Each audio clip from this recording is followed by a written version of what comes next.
तीन हिरन। एक समुद्र के घाट पर एक लोमड़ी कई दिनों से रह रही थी।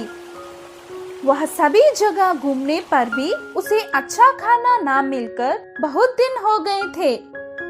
एक दिन वह लोमड़ी अच्छा मांस के लिए एक पास के जंगल में गई थी।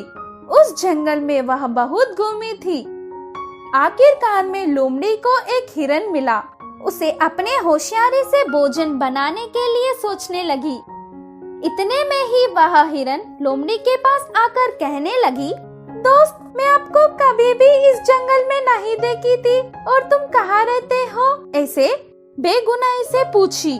इधर मेरे वाले कोई भी नहीं है, इसलिए मैं पास के समुद्र के घाट में रहता हूँ।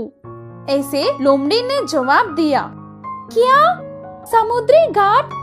मैंने तो ऐसे कभी नहीं सुना, बोलकर हिरन हैरानी से देख रही थी।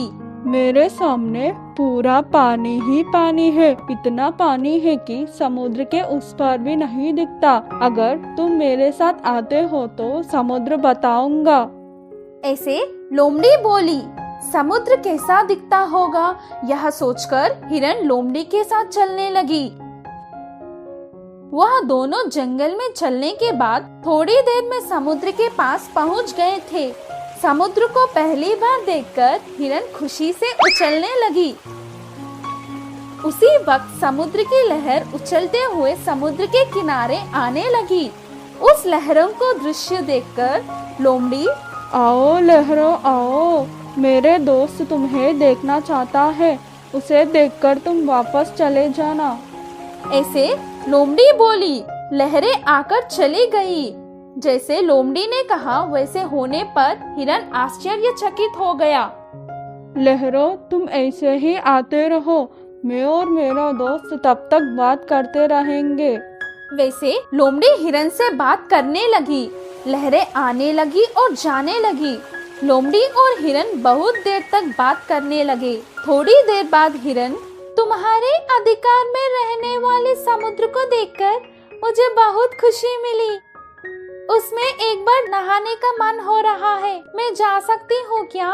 वैसे पूछने लगी हिरन। उसी समय का इंतजार करते हुए लोमड़ी जाने के लिए बोली। समुद्र में हिरन जाने लगी। थोड़ी देर गई कि नहीं, एक बड़ा सा लहर हिरन को डुबा लेकर गई और हिरन उस लहरों के वजह से सांस न ले पाई। इसी वजह से हिरन समुद्र के किनारे पड़कर मर गई। बाद में लालची लोमड़ी उसका योजना कामयाब होने की खुशी में हिरन का मांस खाने लगी।